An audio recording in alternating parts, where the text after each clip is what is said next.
मटलतान से wushu forest का फासला तकरीबन 13 किलोमीटर है, लेकिन शदीद स्नो की वजह से और ब्लैक आइस की वजह से इसको तय करते हुए हमें तकरीबन 2 घंटे लगे। सर्दी की वजह से चाय की शदीद तलब महसूस हो रही थी, इसलिए मैंने वुशु फॉरेस्ट में ब्रेक लगाई और चाय का ऑर्डर दिया। बातों बातों में खोखे वाले बाबा जी से पता चला कि गुज़श्ता रोज़ मालम जबा में शदीद बर्फ़ पड़ी है और स्कीइंग का रश ज़्यादा हो गया है। हमने सोचा क्यों ना मालम जबा की तरफ रुख किया जाए। कालाम से मालम जबा पहुँचते पहुँचते हमें तकरीबन मगरिब हो गई, क्योंकि रास्ते में काफ़ी ज़्यादा स्नो थी। होटल में चेक इन किया और अपनी रूम की तरफ रुख किया। स्कीइंग सीज़न की वजह से होटल फुली पैक था, इसलिए हमने मुनासिब समझा कि खाना रूम में ही ऑर्डर कर लिया जाए, ताकि खाना खाने के बाद हम रेस्ट कर सकें।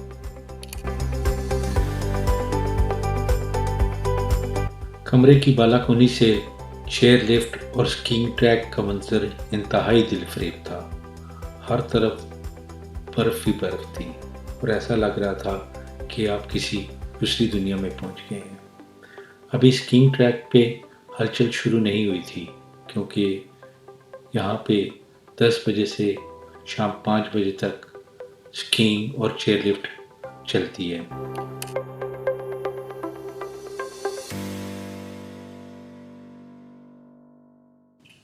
फ्रेशन अप होने के बाद हमने डाइनिंग रूम का रुख किया, ताकि कॉम्प्लीमेंट्री ब्रेकफास्ट को एंजॉय किया जाए।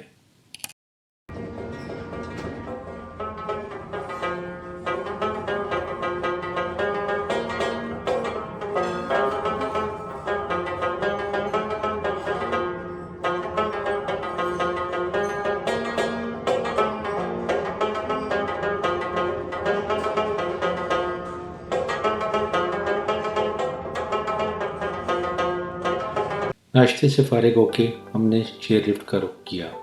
सुबह सुबह की वजह से अभी रश स्टार्ट नहीं हुआ था।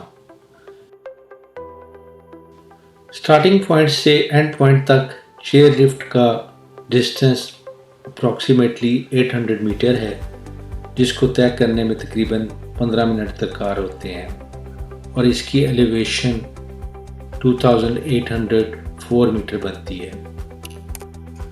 चेयर लिफ्ट राइड लेने के बाद मैंने सोचा क्यों ना स्कीइंग का एक्सपीरियंस भी लिया जाए, इसलिए स्कीइंग गियर्स ऑफिस का रुख किया।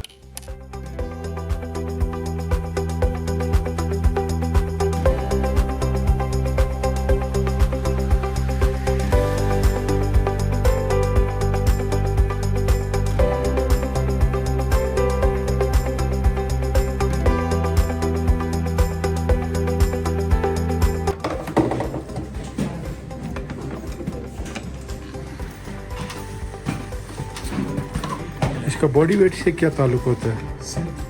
आप गिर गए थे ऑटोमेटिकली हैं? ये आप गिर गए ना। हाँ। किस पाँव से निकल रहा है, आपको चोट नहीं आता है। अच्छा, गिर निकल जाते हैं। हाँ। अच्छा, मतलब जितना वेट होता है उसके हिसाब से निकल जाता है। इसके हिसाब से हम फिट करते हैं। स्कीइंग गियर लेने के बाद अब इंतज़ार था स्कीइंग फील्ड पे जाने के लिए, जो किसी बैटलफील्ड से कम नहीं लग रही थी।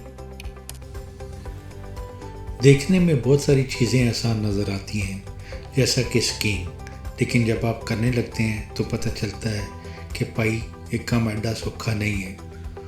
अब हमने पंगा ले लिया था तो पूरा तो करना था। बिगनर्स को पहले 30 मिनट की ट्रेनिंग सेशन दिया जाता है, जिसमें बताया जाता है कि आपने बैलेंस कैसे करना है, ब्रेक्स कैसे लगानी है, टर्निंग कैसे करनी है। देखने में ये सब कुछ बहुत आसान लगता है, लेकिन प्रैक्टिकली ये बहुत मुश्किल होता है। बचपन में सुनते थे कि अगर कोई शौक़ पूरा करना है तो पहले अपने पाँव पे खड़े होना सीखो। अब जाके पता चला पाँव पे खड़े होना कितना मुश्किल काम है। 30 मिनट के ट्रेनिंग सेशन के बाद हम बर्फ़ पे चलने के काबिल हुए, लेकिन अभी मेन इम्तिहान बाकी था।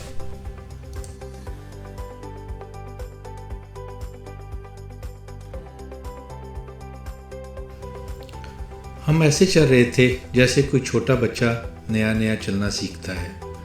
हम एक कदम आगे को रखते और 2 कदम पीछे चले जाते।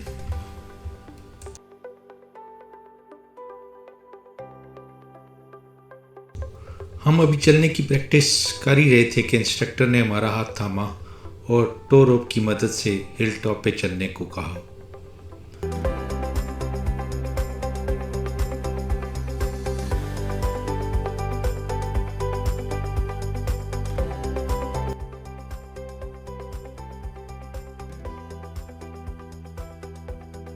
टो रोप की मदद से भी ऊपर जाना कदरे आसान काम न था। ऊपर जाते हुए मुझे स्कूल में पढ़ी हुई यंग सीगल की हिज फर्स्ट फ्लाइट याद आ रही थी। फ़र्क बस इतना था कि उसको 24 घंटे की भूख ने उड़ना सिखाया और हमें हमारा शौक यहाँ तक ले आया। फर्स्ट ग्लाइड में इंस्ट्रक्टर मेरे साथ था जो मुझे टिप्स दे रहा था कि बैलेंस कैसे करना है और ब्रेक्स कैसे अप्लाई करनी है।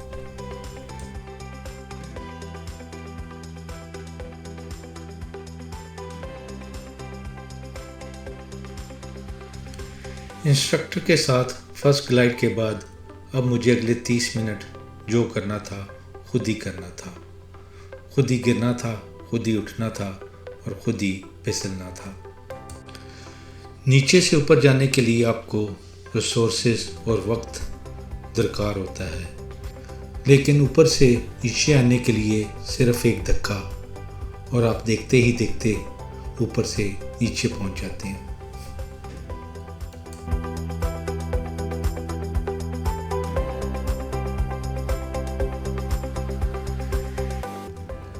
बीस मिनट के दौरान मैं कोई 5 दफ़ा गिरा और हर दफ़ा उठते हुए ये एहसास हुआ कि गिर के उठने के लिए बहुत हिम्मत और हौसला दरकार होता है।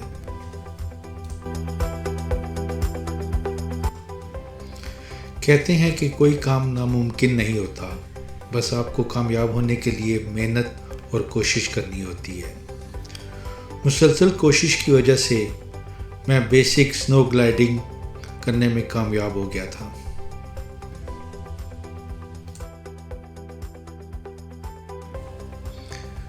जब आप कोई नई चीज़ सीख रहे होते हैं और उसको एंजॉय कर रहे होते हैं तो वक्त गुजरने का एहसास नहीं होता। मेरे साथ भी कुछ ऐसा ही हुआ। गिरने, फिसलने और उठने के दरमियान वक्त ख़त्म हो गया और फाइनली हमने वापसी की राह ली, क्योंकि हमें वापस जाके स्कीइंग गियर्स जमा करवाने थे और उसके बाद हमें इस्लामाबाद के लिए निकलना था। होटल से चेकआउट करते करते शाम के 4 बज गए। सूरज ग़रूब होने की तरफ गामज़न है, सर्दी में इजाफ़ा हो रहा है और मेरे कैमरे की बैटरी ड्रेन हो रही है। इसलिए अगले व्लॉग तक अल्लाह हाफ़िज़।